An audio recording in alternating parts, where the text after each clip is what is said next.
প্রায় 4000 কিলোমিটার দূরের চলমান যুদ্ধের মিসাইল মর্টার সরাসরি বাংলাদেশ সীমান্তে না এলেও এর ছাপ পড়ছে অর্থনীতিতে। কারণ এ যুদ্ধের ফলে সৃষ্ট অস্থিরতা বিশ্ববাজারের ন্যায় বাংলাদেশের জন্য একটি বড় অর্থনৈতিক চ্যালেঞ্জ। যুক্তরাষ্ট্র ইসরায়েল ইরানে হামলা চালানোর ষষ্ঠ দিনেই যুদ্ধ ছড়িয়ে পড়েছে গোটা মধ্যপ্রাচ্য জুড়ে। আরব অঞ্চল বিশ্বের জ্বালানি সরবরাহের অন্যতম কেন্দ্র হওয়ায় এই যুদ্ধের বিস্তৃত প্রভাব এরই মধ্যে পড়তে শুরু করেছে গোটা বিশ্বে।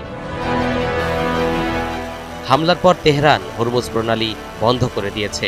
এর ফলে বৈশ্বিক তেল ও গ্যাস বাণিজ্যের অন্যতম গুরুত্বপূর্ণ এই নৌপথ থেকে উদ্ভূত ঝুঁকি মূল্যায়নে ব্যস্ত হয়ে পড়েছেন আমদানিকারক দেশগুলো।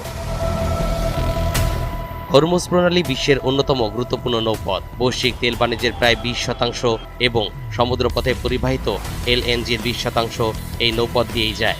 আমদানি নির্ভর বাংলাদেশ জ্বালানি সরবরাহের জন্য এই সংকীর্ণ সমুদ্র করিডর অত্যন্ত গুরুত্বপূর্ণ।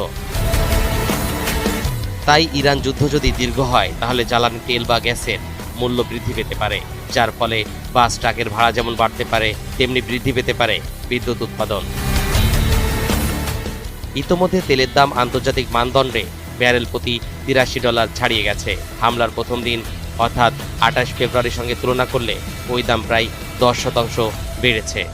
যুদ্ধ পরিস্থিতি চলমান থাকলে অপরিশোধিত জ্বালানি তেলের মূল্য শীঘ্রই $100 পৌঁছাবে। এমন প্রেক্ষাপটে বাংলাদেশের মতো আমদানি নির্ভর দেশগুলোর জন্য ভয়াবহ হবে বলে মনে করছেন বিশেষজ্ঞরা। বর্তমান বাংলাদেশের মোট বিদ্যুৎ উৎপাদনের বড় অংশই গ্যাস ভিত্তিক বিদ্যুৎ কেন্দ্র থেকে আসে, যার বড় যোগানদাতা মধ্যপ্রাচ্যের দেশ কাতার ও ওমান। এছাড়া বাংলাদেশের তেল ভিত্তিক বিদ্যুৎ, যার বেশিরভাগ ভারতের উপর নির্ভরশীল, তাদের জ্বালানিও আসে এই হরমুজ প্রণালী দিয়েই। অর্থাৎ জ্বালানির কারণে বিদ্যুৎ সংকট এবং সেখান থেকে কলকারখানা ও ব্যবসা প্রতিষ্ঠান পরিচালনা সব মিলিয়ে বড় ধরনের শঙ্কায় রয়েছে বাংলাদেশ। তেলের দাম বাড়লে সরকারকে একই পরিমাণ জ্বালানি কিনতে অনেক বেশি ডলার খরচ করতে হতে পারে।